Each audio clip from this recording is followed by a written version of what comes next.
সুপ্রিয় দর্শক, আসসালামু আলাইকুম। ফিরে আসলাম আজ আপনাদের মাঝে আরও একটি ভর্তার রেসিপি নিয়ে। আমি যে সবজিটির আজ রেসিপি দেখাবো সেই সবজিটি অনেকেই জানে না যে কিভাবে খেতে হয়। এটা এক ধরনের সিম জাতীয় সবজি এবং আমাদের বগুড়া অঞ্চলে এটার নাম কাটারা সিম। এক এক এলাকায় এটার নাম এক এক রকম হতে পারে। আমাদের এলাকায় এই কাটারা সিমের শুধু ভর্তাই খায়। আমি আপনাদেরকে সেই রেসিপিটি দেখাবো। অনেকেই হয়তো ভাবতে পারেন ভর্তা মানেই হয়তো সেদ্ধ করে খেতে হবে। না, এটা সেদ্ধ করে ভর্তা করলে মজা লাগবে না। এটা পেঁয়াজ, আদা, রসুন তেলে দিয়ে ভেজে ভর্তা করতে হয়। এজন্য এই কাটারা সিম আমি কুচি কুচি করে কেটে নিয়েছি। এজন্য নিয়েছি পেঁয়াজ, রসুন, কাঁচামরিচ আর নিয়েছি 3টি আলু এবং পেঁয়াজ আমি মোটা করে কুচি করে নিয়েছি, যেন সবগুলো একসঙ্গেই সেদ্ধ হয়। কোনোটা আগে এবং কোনোটা পরে সেদ্ধ হলে ভালো লাগবে না। দেখুন আমি এভাবে মোটা করে কুচি করে নিয়েছি আলুগুলো।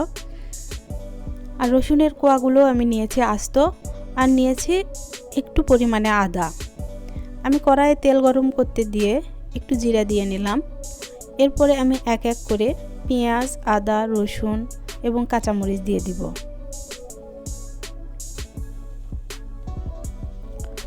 আমি এগুলো আগে ভেজে নিব না, এর সঙ্গে আমি কাটারা সিম যে কেটে রেখেছি সেটাও দিয়ে দিব। আলুগুলোও দিয়ে নিলাম। 3টা সমন্বয় করে একই সঙ্গে যেন সেদ্ধ হয় আমি সেভাবেই এটা কেটে নিয়েছি।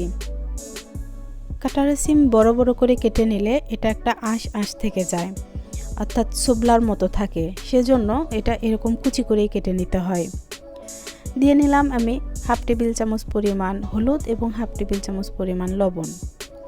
এখন এটা আমি খুব ভালোভাবে নেড়ে চেড়ে এটাতে আমি এখন দিব 1/3 কাপ পরিমাণ পানি আমি এজন্য দিব যে কাটারা সিম থেকে কোনো ধরনের পানি বের হয় না এবং আলু থেকেও অত বের হবে না। সেজন্য আমি খুব অল্প পরিমাণে পানি দিয়ে এটা হালকা আগে সেদ্ধ করে নেব। এমনভাবে আমি পানি দিব, আপনারাও দিয়ে নেবেন এভাবেই, যে এটা যেন সেদ্ধ হয় কিন্তু একেবারে যেন ভর্তা হয়ে যায় না, তখন আবার ভালো লাগবে না। এটা ভাজির মতো হতে হবে সেদ্ধ। আমি ঢাকনা উঠিয়ে বারবার আমি দেখে নিব যেন নিচে না লেগে যায়, অর্থাৎ পানিটা শুকিয়ে নিচে না লেগে যায়। এবং চেষ্টা করবেন এটা লো হিটে আগে খুব ভালোভাবে পানি বের হয়ে যেন সেদ্ধ হয়ে যায়, এবং বারবারই এটা ঢাকনা দিয়ে ঢেকে দেওয়ার চেষ্টা করবেন। প্রায় 10 মিনিট পরে আমি দেখছি যে আমার পানিটা প্রায় শুকিয়ে গেছে। সেজন্য আমি 5 মিনিটের মতো আর ঢেকে দিব এবং এরপরে আমি আর ঢাকবো না। আমি এখন এভাবে কিছুক্ষণ ভেজে নিব। দেখুন পানি শুকিয়ে হালকা একটু নিচে লেগে গেছে। যারা নন স্টিকে হাঁড়িতে এরকম করে ভাজবেন তাদের এই সমস্যাটা হবে না। আর 2 মিনিট এভাবে ভেজে নিব। দেখুন আমার ভাজি হয়ে এসেছে। এটা হালকা লালের মতো ভাজি হয়েছে।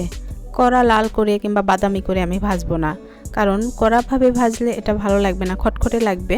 আবার হালকা করে ভাজলেও আমি এখন এটা শিলপাটায় ভর্তা করে নেব।